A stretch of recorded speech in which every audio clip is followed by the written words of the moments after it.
വീരാൻ ഓയ് ഇങ്ങോട്ട് വാ.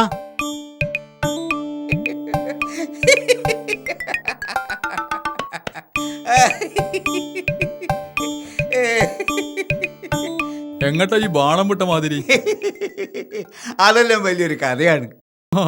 കഥ കേൾക്കണമെങ്കിലേ ഇജ്ജ് 4 ചായക്ക് പറ.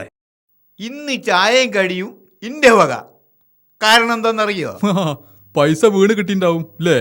അല്ലടാ മൊയിന്തേ, ഇന്റെ പെണ്ണുങ്ങള് ദുബായിൽ നിന്ന് പൈസ അയച്ചിക്കണ്. ഈ ബീരാന്റെ തലേ വരച്ച കൊള്ളിയോണ്ട് ഒരു ഏറ് കിട്ടിയാ മതി നീക്കൊക്കെ. അതിനൊക്കെ ഒരു ഭാഗ്യം വേണം ഇദ്രസേ. അന്റെ പെണ്ണുങ്ങൾക്ക് വിസ കൊടുത്ത ആളെ എനിക്കൊന്ന് പരിചയപ്പെടുത്തി തരണം. എനിക്കും വേണത്. എന്നിട്ട് വേണം പെണ്ണുങ്ങളെ ഗൾഫ് കറണച്ച് ഇവിടുന്ന് വലസാൻ. ഓ, എന്തൊരു സുഖമായിരിക്കും അത്. പെണ്ണുങ്ങളെ ഗൾഫിക്ക് പറഞ്ഞേച്ചി ഓല അയച്ചു തരുന്ന ശമ്പളം തിന്നു തീർക്കുന്നവരൊന്നും ആണുങ്ങളെ കൂട്ടത്തിൽ പെട്ടോലല്ല. കേട്ടില്ലേ? ഇജ്ജ് ആണല്ലാന്ന്. അസൂയാണ് ഐദ്രോസേ, അസൂയ.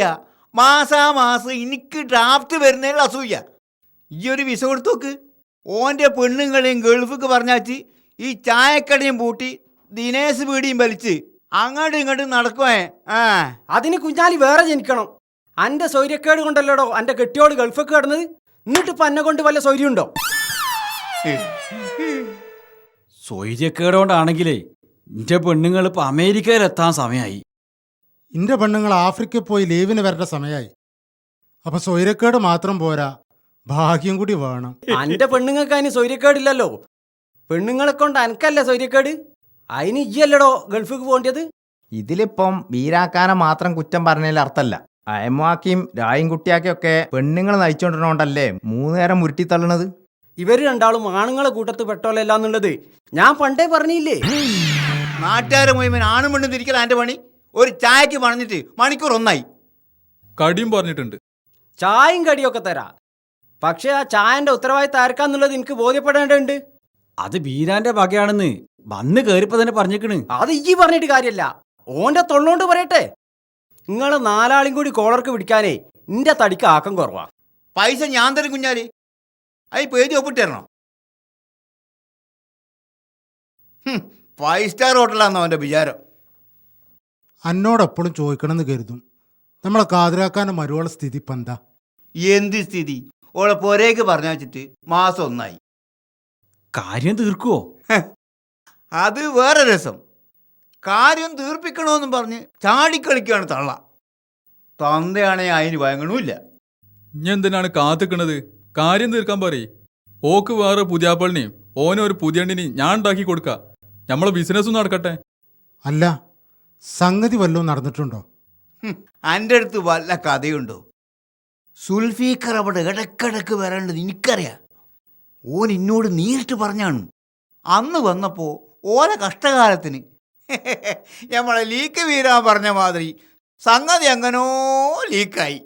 ആ, സുൽഫീഖർ ഇതുപോലെ പല സ്ഥലത്തും പോകാറുണ്ട്, നിന്നോടും പറഞ്ഞിട്ടുണ്ട്. ഓൻ്റെ ഒക്കെ ഒരു ഭാഗ്യം.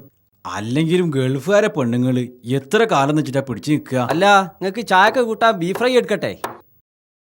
ചായക്ക് കൂട്ടാൻ ബീഫ് ഫ്രൈയോ?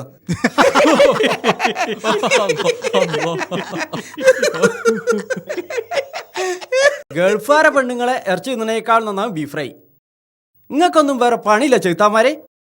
ആ പാവങ്ങൾ ഗൾഫ് പോയി കഷ്ടപ്പെട്ട് സമ്പാദിച്ച് കൊണ്ടുവരുന്നതിൻ്റെ ഓഹരി നിങ്ങൾക്കും കിട്ടില്ലേ പല രീതിയിലും. ഗൾഫുകാർ വന്നെന്ന് കേട്ടാൽ മടമ്പുകാലും പെരട്ടി കുത്തി മണ്ടല്ലേ പറ്റോ എന്ന് ചോദിച്ചിട്ട് ഓല തുറക്കാൻ. എന്നിട്ട് ഓല പെണ്ണുങ്ങളെ വട്ടം കൂടി തിന്നു അവിടെ. ഇനി ഒരക്ഷരം ഇവിടെ നിന്ന് മിണ്ടിയാല് 5 എണ്ണത്തിന് മോന്തമലി തിളച്ച വെള്ളം വാരും കുഞ്ഞാലി.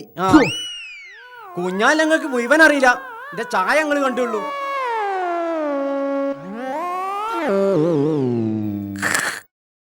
ബീരാനെ, അതിനിടക്ക് കടി പറയാൻ മറക്കണ്ട. അത് വേഗം പള്ളയിലാക്കി സ്ഥലം വിട്ടാല് നാളെ ഈ മോന്തിയായിട്ട് നാട്ടുകാരുടെ മുമ്പിൽ ഇറങ്ങി നടക്കാം. നിങ്ങൾക്ക് കോഴ ബിരിയാണി വാങ്ങിത്തരുന്നേ. പക്ഷേ ഇവൻ്റെ പിടിയെന്ന് ഇനി ഒരു മുറുക്ക് വെള്ളം ഈ ബിരിയാണി കുടിക്കൂല.